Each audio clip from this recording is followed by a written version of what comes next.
બનાસકાંઠાના ડીસામાં civil hospital આસપાસ police તૈનાત કરવામાં આવી। મધ્યપ્રદેશથી આવેલા પરિવારજનોને પોતાના સ્વજનોની લાશ સોંપવામાં આવી રહી છે। આપ જોઈ રહ્યા છો સેન્ટ્રલ ભારત ન્યૂઝ। આ ઘટના છે બનાસકાંઠા ડીસા પંથકની, જે ઢુવા રોડ ઉપર આવેલી ફટાકડા ફેક્ટરીમાં બ્લાસ્ટ થવાથી ઘટના બની હતી। બનાસકાંઠામાં બોમ્બ જેવો બ્લાસ્ટ થયો। આ બ્લાસ્ટ એટલો ભયંકર હતો કે 10 કિલોમીટર સુધી તેના તરંગો ફેલાયા હતા। વહેલી સવારથી જ આવેલા મધ્યપ્રદેશના પરિવારજનો રડતા રડતા આવતા જોઈ ઉચ્ચ અધિકારીઓ સહિત પોલીસ તંત્ર દુઃખ સાથે ભાવુક થયા હતા। ઢુવા રોડ ઉપર આવેલી દીપક ફટાકડા નામની ફેક્ટરીમાં બ્લાસ્ટ એટલો મોટો થયો હતો કે એક સાથે 21 લોકોના ઘટના સ્થળે મોત થયા। સરહદી વિસ્તાર ડીસા ખાતે આવેલો મોટો બ્લાસ્ટ થવાથી સમગ્ર ગુજરાતમાં આ મામલો ઉગ્ર બન્યો છે।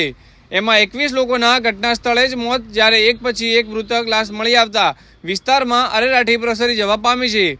જીઆઈડીસીથી ઢુવા તરફથી ડીસા સિવિલ હોસ્પિટલ ખાતે સવારથી સાંજ સુધી એમ્બ્યુલન્સ એક જ નજરે જોવા મળી હતી।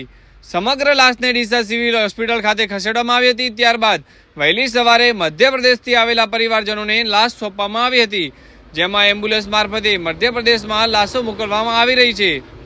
એમ્બ્યુલન્સ સાથે પોલીસ ટીમ પણ મોકલવામાં આવે છે। એક એમ્બ્યુલન્સમાં 2 લાશોનો સમાવેશ કરવામાં આવ્યો છે અને તેમને મધ્યપ્રદેશ પોતાના વતન તરફ રવાના કરવામાં આવ્યા છે।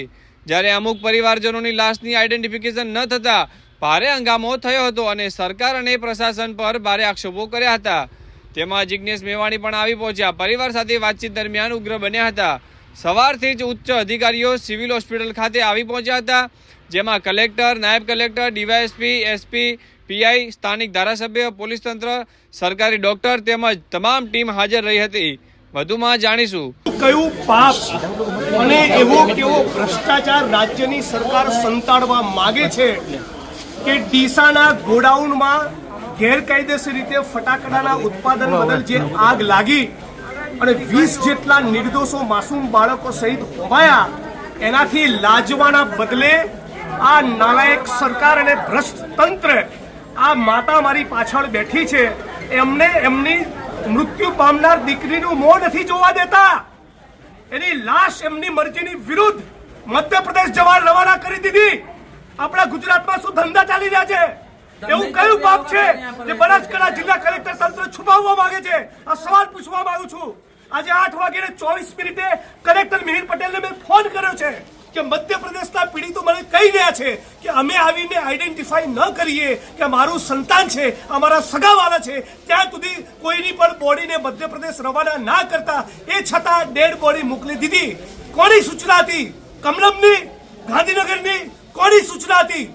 એવા શું ધંધા તમે કર્યા છે? એવા શું પાપ કર્યા છે કે તમારે આ બધું છુપાવવું પડ્યું છે? જેણે પોતાનું સ્વજન ગુમાવ્યું, જેણે પોતાનો ભાઈ બહેન ને દીકરી ગુમાયા, એ પોતાના સ્વજનનું મુખ પણ ન જુએ, મર્યા બાદ પણ મોઢું ન જુએ। જે લોકો કાળી મજૂરી કરવા ગુજરાતમાં આવ્યા, ગુજરાત માટે, દેશ માટે જે લોકો ઉત્પાદન કરતા હોય, એમના શ્રમનું તો મૂલ્ય તમે ના સમજ્યા। મરી ગયા પછી એમને લાશ જોવા ન દો, આ કાયદાની વિરુદ્ધ છે। નજીકના નિયરેસ્ટ મેડિકલ ઓફિસર પાસે એનું પીએમ કરાવવું પડે, પરિવારજને આઈડેન્ટિફાઈ કરે, પછી પરિવાર પોતે બોડી રિસીવ કરે। અને મધ્યપ્રદેશની પોલીસે, મધ્યપ્રદેશના સરકારના માણસોએ અહીંયા ગુજરાતમાં આવીને દાપણ કરવાની શું જરૂર? બોડી એને મળવી જોઈએ જેનું સ્વજન હોય। આ માં કહી રહી છે, માં ખોટું બોલી રહી છે? પૂછું તમે એમને, કોણ હતું તમારું? આપકા કોણ था? मेरा पोता बहु था। इनका पोता बहु था। मेरी दिरानी थी, मेरा पोता बहु था साथ में। मेरी बेटी जमाई 2 लाड़ी थी मेरी। कौन है मेरा सारा बुढ़ापा का? ये ज्ञान दिया मेरे को सरकार ने। जिस कारण से ले गए तो मेरी बॉडी को मेरे सुपुर्द तो करते हैं कि क्या मर नहीं गई, इसकी माँ जिंदगी थी, अभी फिलहाल में जिंदगी वो आने वो, नहीं तो मेरी बॉडी साथ में ले जाता आप लोग।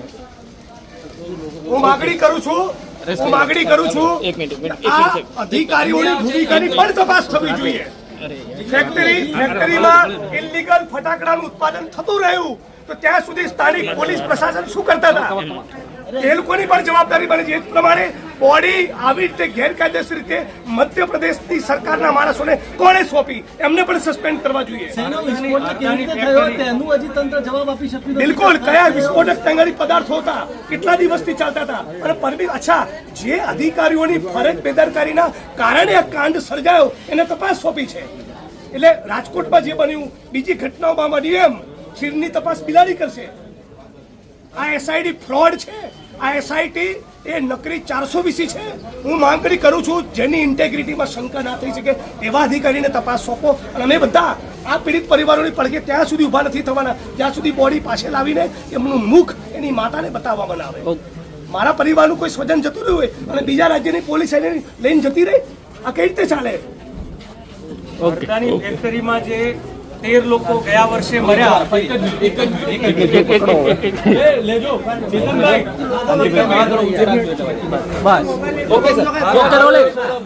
डीसा पहुंचे हो, जो पीड़ित परिवार है उनसे भी मिले हो, क्या बात हुई है?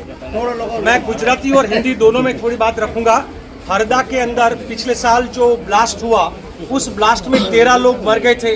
वही हरदा की पटाखे की फैक्ट्री के अंदर वहां पे उसको ताला लगा तो वहां के कॉन्ट्रैक्टर ने वहां के मजदूरों को यहाँ पे चंद दिन पहले यहाँ पर उनको शिफ्ट किया. जहां पर सिर्फ गोडाउन में माल रखने का परमिशन था पटाखे रखने की, वहां पे पटाखे का उत्पादन कैसे शुरू हो गया? और जिसको सरकार ने परमिशन नहीं दी थी वैसे गोडाउन में कैसे यहाँ पर पटाखे रखे गए? क्या किसकी जिम्मेदारी है? सबसे जो खतरनाक उसमें मुझे षड्यंत्र लग रहा है कि किसी को बचाने की बहुत बड़ी साजिश है. ये हरदा का फैक्ट्री का मालिक और यहाँ के लोग और कहीं बड़े राजनेता का इसमें हाथ है, जिसकी वजह से ये लोग इसको लिपापोती करके छुपाना चाहते हैं. नहीं तो जिसकी माँ यहाँ पर हो, जिसका भाई यहाँ पर हो, जिसका बाप यहाँ पर हो, उसकी बॉडी को लेकर अचानक यहाँ से छूमंतर कर देना वो ठीक बात नहीं है. હું ગુજરાતીમાં મિત્રો એટલું કહું કે હરદાની ફેક્ટરીમાં 13 લોકો ગયા વર્ષે મર્યા. એ જ્યાં આ જ પ્રકારે બ્લાસ્ટ થયેલો એ જ ફેક્ટરીનો માલિક ત્યાંના મજદૂરોને અહીંયા ગુજરાતમાં મોકલે, જેની મંજૂરી માત્ર ફટાકા રાખવાનો ગોડાઉન તરીકે છે, ઉત્પાદન કરવાની મંજૂરી નહોતી. અને એ મંજૂરી પણ ગયા વર્ષે ડિસેમ્બરમાં પૂરી થઈ હતી. તો કોની રહેમ રાહથી આ ચાલતું હતું? અનેક સવાલો જિગ્નેશભાઈએ ઉઠાવ્યા છે, પણ સૌથી મોટું અત્યારે અમે એ કહીએ છીએ જ્યાં સુધી પરિવારજનો પોતે પોતાના સ્વજનની બોડીને આઈડેન્ટિફાઈડ ના કરે ત્યાં સુધી ગુપચાપ રીતે અહીંથી ડેડ બોડીને મધ્યપ્રદેશ રવાના કરવા માટેનું ષડયંત્ર શું છે, કોને બચાવવા માંગે છે સરકાર? જ્યાં સુધી પરિવાર અહીંયા બેસવા તૈયાર હશે, ભાઈ જિગ્નેશભાઈ કાંતિભાઈથી લઈ અને બાકીના બધાના કોંગ્રેસના કાર્યકર્તાઓ, અમે કોઈ પણ જાતનું પોલિટિક્સ કર્યા વગર વિપક્ષનો ધર્મ નિભાવશું કે જ્યારે શાસકો રક્ષકો ભક્ષક બને ત્યારે અમે જનતાની પડખે અહીંયા બેસશું અને આ લોકોને ન્યાય મળે નહીં ત્યાં સુધી આ જગ્યા અમે નહીં છોડીએ.